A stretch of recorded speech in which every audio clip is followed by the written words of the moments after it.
IPL के 16वें season के schedule का हुआ ऐलान। गुजरात और चेन्नई के बीच खेला जाएगा पहला मैच। 31 मार्च से होगी शुरुआत।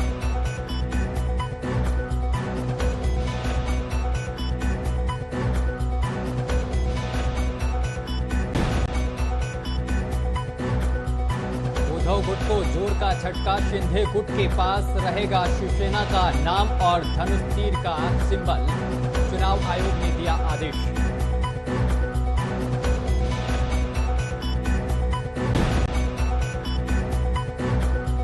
सुप्रीम कोर्ट के निर्देश पर सीएम केजरीवाल की पहली प्रतिक्रिया। बोले एससी का आदेश जनतंत्र की जीत।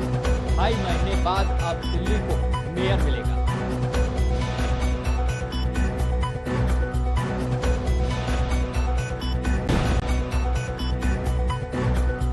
पाकिस्तान में चाय की कीमत 1700 रुपए पार। लगातार आर्थिक संकट से जूझ रहा पाकिस्तान। आईएमएफ ने भी कर्ज देने से कर दिया मना।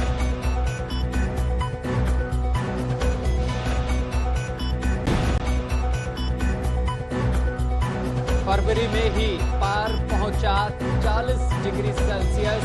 अगले और बुरे हो सकते हैं हालात। जलवायु वैज्ञानिकों ने किया आगाह।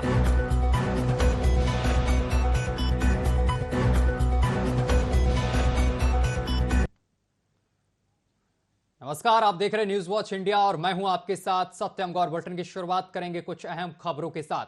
हमारे देश में कई ऐसे मंदिर हैं जिनकी अलग अलग प्राचीन मान्यताएं और कहावतें भी हैं।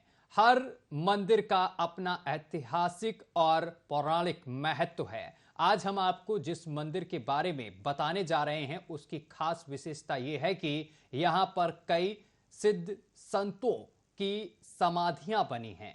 आखिर क्यों बनी हैं ये समाधियां, देखिए इस खास रिपोर्ट में।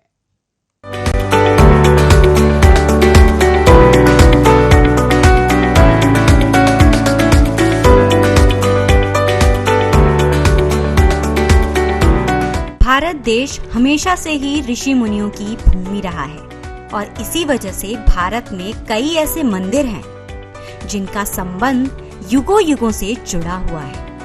और ऐसा ही एक मंदिर है दूधेश्वर नाथ मंदिर, जो देश की राजधानी दिल्ली से लगे गाजियाबाद में स्थित है। दूधेश्वर नाथ मंदिर को सबसे प्राचीनतम मंदिरों के इतिहास और पौराणिक युग का एक प्रत्यक्ष उदाहरण माना जाता है। इसी मंदिर के विषय में मान्यता है कि इस पवित्र स्थान पर त्रेता युग में लंकापति रावण के पिता श्री विश्रवा ने कठोर तप किया था। ये वही स्थान है जिसका जिक्र पुराणों में मिलता है और जहां से बहने वाली हर नंदी या हिरण्यदा नदी के किनारे हिरण्यगर्भ ज्योतिर्लिंग का वर्णन है और जहां पुलत्स्य ऋषि के पुत्र एवं रावण के पिता श्री विश्रवा ने घोर तपस्या की थी। इस मंदिर से जुड़ी कई किंवदंतियां भी हैं। बताया जाता है कि प्राचीन काल में एक गाय अपना दूध एक स्थान पर गिरा देती थी। काफी लंबे समय तक ऐसा होने पर गाय के मालिक ने उस गाय पर नजर रखी। फिर उसने देखा कि उस स्थान में गायों के पहुंचते ही दूध की धार बह जाती है।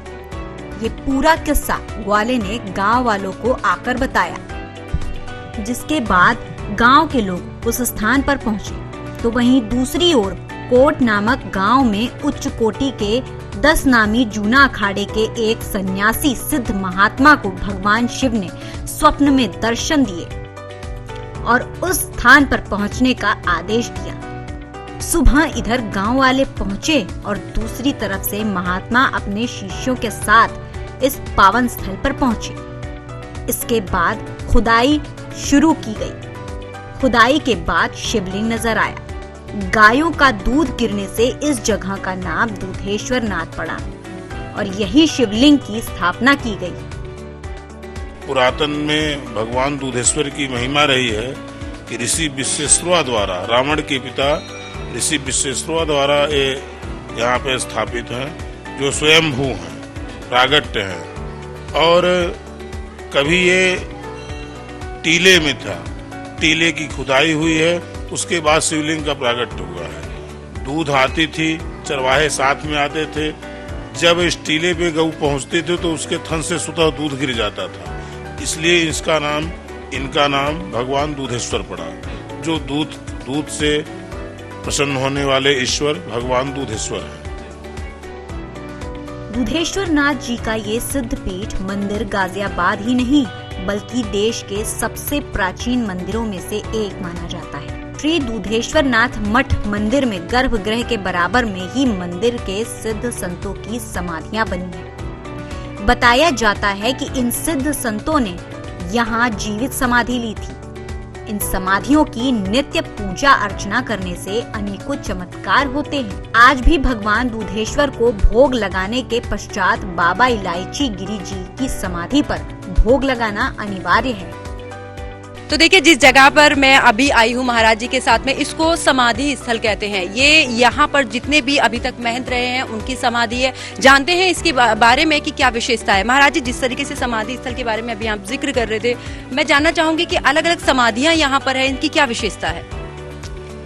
यहाँ पे कुल 26 समाधियां हैं, जिसमें अब तक यहाँ 16 महंत हुए हैं और 15 महंतों की समाधि हैं जो यहाँ पे श्री महंत पद पर आसीन रहे।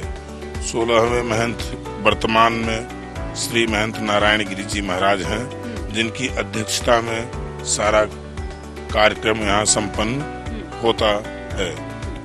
और यहाँ पे इस लाइन से आप देखेंगे जरा ऐसे, ये जब जीवित समाधियां हैं, जैसे गरीब गिरी महाराज, इलायची गिरी महाराज, गुजरानन गिरी महाराज, नारायण गिरी महाराज, गंगा गिरी महाराज, इतवार गिरी महाराज, दौलत गिरी महाराज, नित्यानंद गिरी बंगाली बाबा, गौरी गिरी महाराज, इन सब की समाधियां हैं। और ये समाधियां 5 जो समाधियां हैं आपको लाइन से दिखाई दे रही हैं यहाँ तक, ये जीवित समाधियां हैं। और इनका विशेष महत्व यह है, इनमें बाबा इलायची गिरी जी का कि जो भी भक्त इनको 5 इलायची ले आके चढ़ाता है उसका मनोकामना बाबा बहुत शीघ्र पूरा करते हैं और उसके बाद वो सोने की इलायची ले आके चढ़ाता है, ऐसी मान्यता है।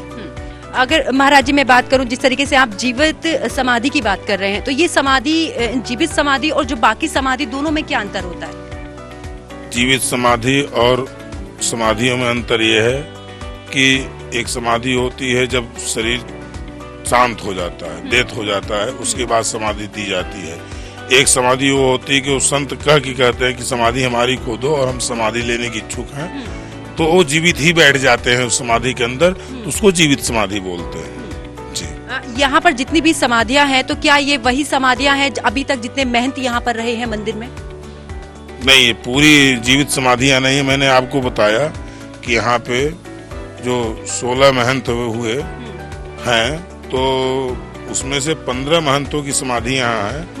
और जो वर्तमान महंत श्री महंत नारायण गिरी जी महाराज हैं, वर्तमान में जिनकी अध्यक्षता में समस्त कार्यक्रम यहाँ पे पूर्ण होते हैं। जी, ऐतिहासिक सिद्ध पीठ श्री दूधेश्वर नाथ मंदिर मठ मंदिर की श्री महंत परंपरा अति प्राचीन और समृद्धशाली है। इस परंपरा में ऐसे ऐसे सिद्ध संत महात्मा हुए हैं जिन्होंने न केवल मंदिर के उत्थान के लिए कार्य किया बल्कि आध्यात्मिक और सामाजिक क्षेत्र में ऐसे अभूतपूर्व कार्य किए जो आम आदमी को अचंभित कर देने वाले हैं। इसके अलावा और भी कई ऐसे चमत्कारी कार्य इस मंदिर में हुए हैं जिसको लेकर विज्ञान भी नतमस्तक है। न्यूज वॉच इंडिया के लिए गाजियाबाद से पंकज यादव की रिपोर्ट। और महाशिवरात्रि महापर्व को लेकर गाजियाबाद के प्राचीन शुमार दूधेश्वर नाथ मंदिर में सुरक्षा के कड़े इंतजाम देखने को मिल रहे हैं और ये कड़े इंतजाम गाजियाबाद कमिश्नरेट प्रणाली की तरफ से किए गए हैं, जिसमें चप्पे चप्पे पर पुलिस प्रशासन पूरी तरीके से तैनात है। साथ ही सीसीटीवी कैमरे और ड्रोन कैमरे से यहां पर निगरानी रखी जा रही है ताकि कोई भी अनहोनी घटना महाशिवरात्रि पर्व पर ना हो सके। साथ ही अराजक तत्वों को भी देखते हुए पुलिस प्रशासन चप्पे चप्पे पर तैनात कर दिया गया है।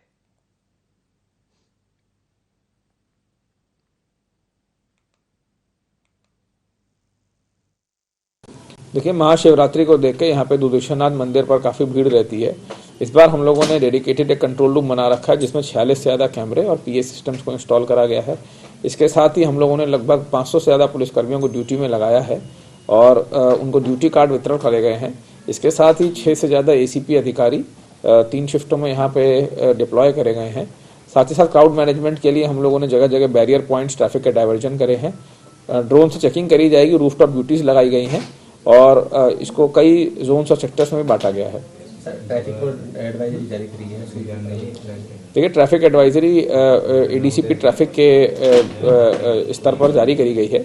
इसमें हम लोग साजन कट और चौधरी मोड़ पर और साथ ही साथ हापुड़ मोड़ पर और उधर मेरठ तिराहे पे हम लोगों ने ट्रैफिक का डाइवर्जन कर रखा है।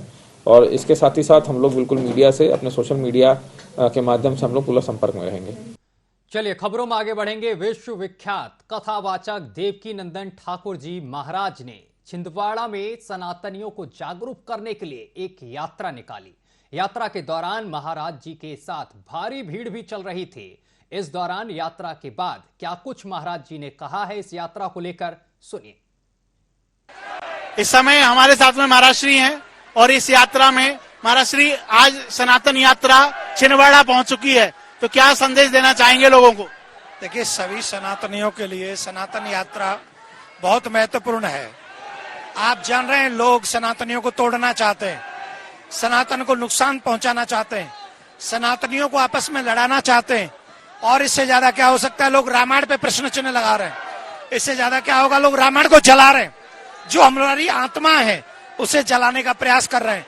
तो ये यात्रा जोड़ने का काम करेगी सभी सनातनियों को और वो मुंह तोड़ जवाब देगी जो तोड़ना चाहते हैं। ये इतना विशाल का जन सैलाब बता देना चाहता है कि इन लोगों की बातों में सनातनी नहीं आएंगे और सनातनी एक स्वर में एक साथ होकर अपने सनातन की रक्षा करेंगे। जिस प्रकार अभी आपने लखनऊ में सनातन यात्रा की, लखनऊ से पहले महाराष्ट्र में की और भी कई यात्राएं आपने अलग अलग नाम से यात्राएं की हैं, लेकिन अब आपने पिछले समय से मैं देख रहा हूं कि आपने इस यात्रा का नाम सनातन यात्रा कर दिया है। उसके पीछे विशेष कोई कारण? इसके पीछे कारण है, लोग जाति के नाम पे लोगों को बांट रहे हैं, एक दूसरे से लड़ा रहे हैं। जो काम अंग्रेजों ने किया था, बांटने का काम, डिवाइड एंड रूल, बांटो और राज्य करो, वही कार्य अब काले अंग्रेज करने लगे, सिर्फ कुर्सी के लिए करने लगे। तो ये कुर्सी का लाभ अब और ज्यादा, आप कुर्सी पे बैठिए, आप लड़िए चुनाव, आप जीतिए, आप मंत्री बनिए, आप जो बनना बनिए, लेकिन हमको बांटिए मत। हमारा सीधा मैसेज है, आप हमको बांटिए मत, बांटिए मत। अगर आप हमको बांटेंगे तो हम बर्दाश्त नहीं करेंगे। इसलिए जो वो बांटेंगे हम जोड़ेंगे, इस यात्रा से जोड़ेंगे हम। जो जुड़ रहे लोग, आप देखो कितना बड़ा जन सैलाब है, चाहे सरदार जी हो चाहे हर एक जाति के लोग हो, वो सब जुड़ रहे और एक सनातन का विस्तार कर रहे हैं। धन्यवाद। इस समय हमारे साथ में महाराज श्री हैं और इस यात्रा में महाराज श्री।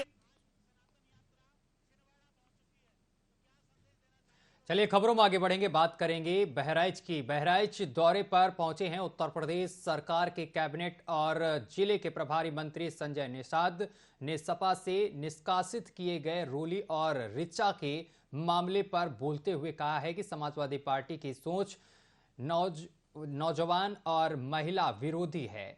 सपा अधर्मियों की पार्टी हो गई है और वहां अब केवल अधर्मियों की जगह है। धर्म सिंह सैनी के मामले में बोलते हुए संजय निषाद ने कहा है कि ये भाजपा की सरकार है, कोई कितना भी रसूखदार क्यों ना हो, बख्शा नहीं जाएगा।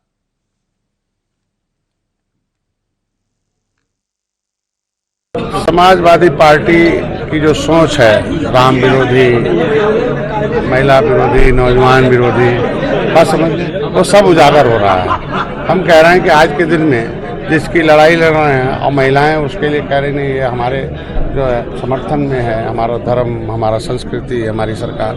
तो जब आपको सही बात कोई लिखे तो उसका करना चाहिए। तो इसका मतलब वहाँ सही बोलने वालों की जगह नहीं है, बस धर्म के खिलाफ अधर्मी लोगों की जगह है। आज हमारी भारतीय जनता पार्टी सबको लेकर चलते हैं, हम लोग विकास के लिए काम करते हैं। सभी जाति, धर्म, सभी वर्ग, सभी महिला, पुरुष, नौजवान, सबकी चिंता करते हैं और सबको साथ लेकर सबका प्रयास, सबका साथ, सबका विकास करने का काम करते हैं। खबरों में आगे बढ़ेंगे। भारत जो विविधताओं का देश माना जाता है, जहां हर धर्म मजहब के लोग हैं और हर मजहब का सम्मान भी है, और उसी भारत देश में जितनी पहचान ही सनातन है, क्या उसी का अपमान जायज है? क्या धीरे धीरे भारत मिनी पाकिस्तान की ओर अग्रसर हो रहा है? इसी को लेकर देखिए हमारी खास रिपोर्ट।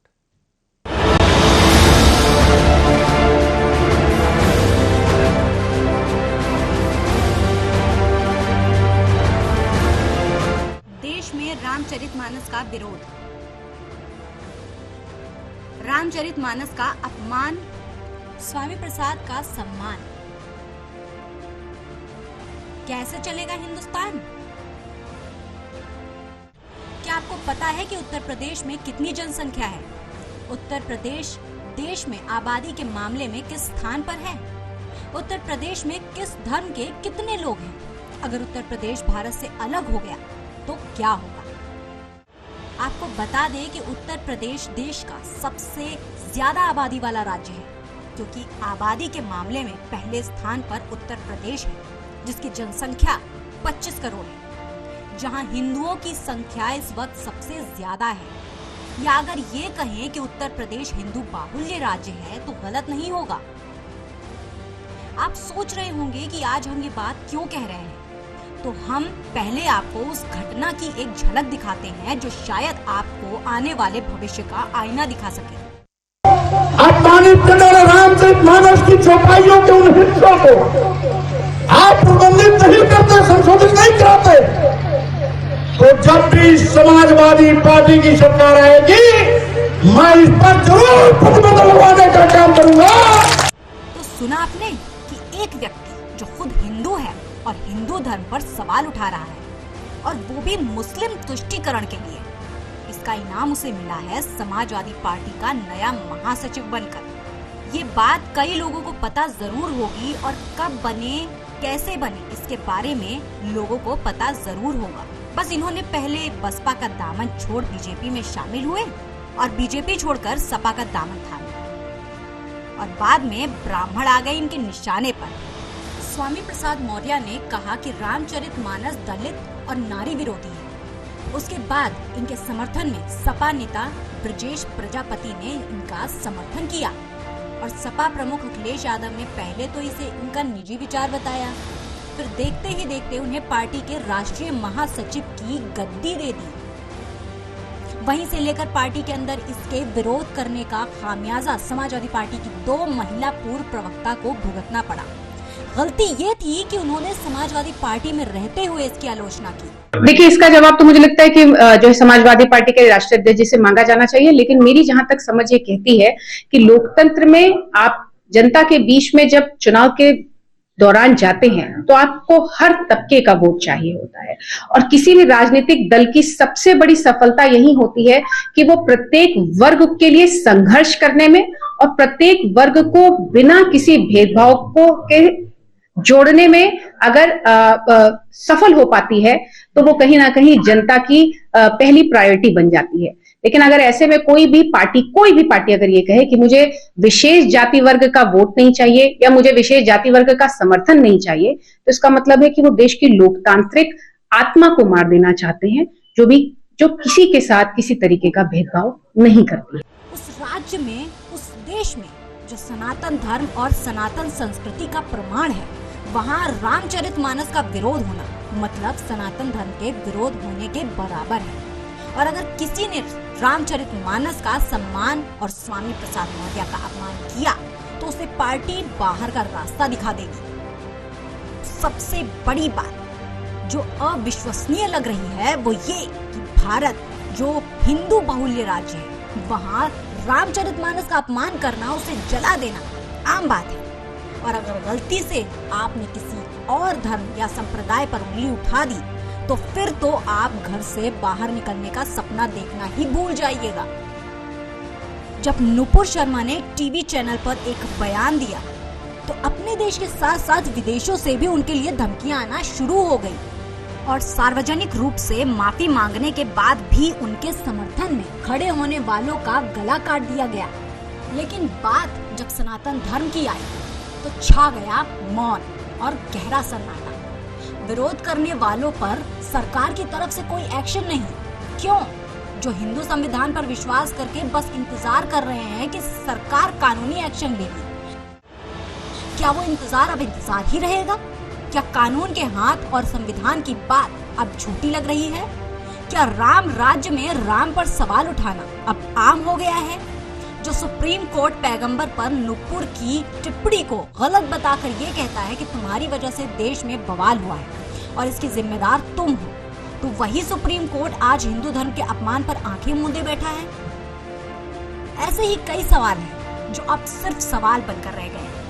वहीं ये कहना कि आने वाले समय में अगर समाजवादी पार्टी सत्ता में आई तो क्या सच में मानस की चौपाइयों को हटाया जाएगा?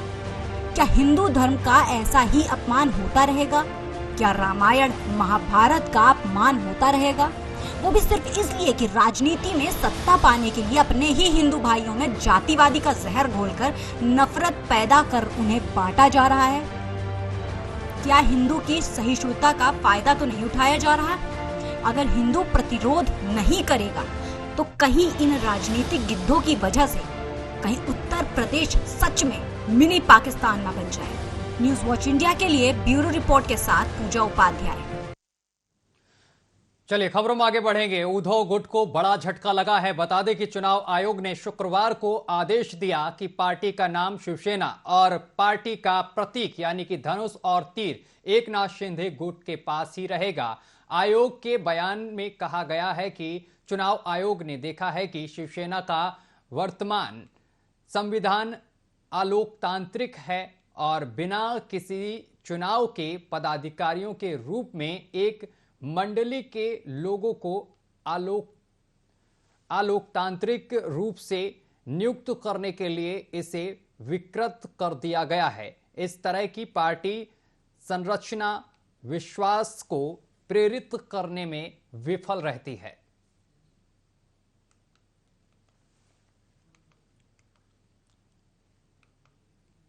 खबरों में आगे बढ़ेंगे, बात करेंगे उत्तर प्रदेश के आगरा की। आगरा में अब खाकी भी सुरक्षित नजर नहीं आ रही है। बता दें कि खंदौली में तैनात हेड कांस्टेबल की पत्नी के साथ मनचलों ने छेड़छाड़ की है। बताया जा रहा है कि बाइक सवार मनचलों ने कांस्टेबल के साथ मारपीट भी की है और मारपीट कर फरार हो गए हैं।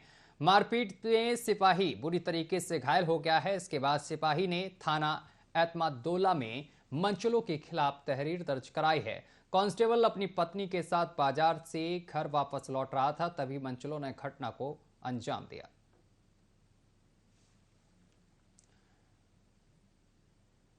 और छत्तीसगढ़ में जैसे जैसे चुनाव नजदीक आते जा रहे हैं वैसे ही अब राजनीति गलियारों में राजनीति तेज होती चली जा रही है।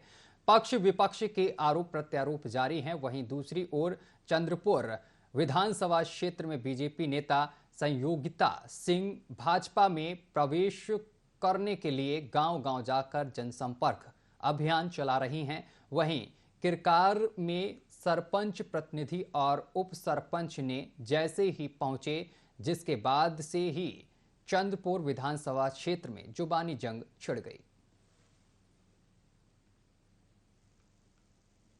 कल वीडियो के माध्यम से मुझे भी देखने को मिला किरकार के जो उप सरपंच और सरपंच पति हैं, इनके द्वारा एक बयान जारी किया गया है भाजपा प्रवेश के संबंध में। जहां तक मैं समझता हूं, ये किरकार के सरपंच पति और उप सरपंच पति का घटिया राजनीति है। जहां तक आप वीडियो में मुझे देखने को मिला कि भारतीय जनता पार्टी की पूर्व प्रत्याशी संयोगिता सिंह का आगमन हुआ था उनके गाँव में, और उनके द्वारा ये बताया गया कि उनको बैठक में बुलाया गया। पहली बात तो मैं ये नहीं मानता, यदि सरपंच उप सरपंच कांग्रेस के व्यक्ति हैं तो भाजपा की बैठक में उनको नहीं जानी चाहिए। खबर उत्तर प्रदेश के कन्नौज से है, जहां मामूली विवाद के चलते बीजेपी नेता व सदर ब्लॉक प्रमुख घर में घुसकर मारपीट की गई है। साथ ही ब्लॉक प्रमुख ने पुलिस पर लापरवाही का आरोप भी लगाया है। बता दें कि 20 से 25 दबंगों ने ब्लॉक प्रमुख के घर में घुसकर हमला किया, जिसमें तमाम लोग घायल बताए जा रहे हैं। मामला कुछ नहीं, भतीजे से तो कहीं से मुआ चावल हुई होगी, तो कुछ लोगों ने हमारे पास फोन किया तो हमने कहा आते हैं देखते हैं। फिर देखा क्या, वो 7:30-8 बजे के करीब में हमारे पास फोन आया लगभग 20 से 25 लोग में इसलाह डंडा के सहित घर में घुस गए, महिलाओं के साथ में मारपीट की और गोली की धमकी दे गए कि निकालो ब्लॉक प्रमुख कहाँ है।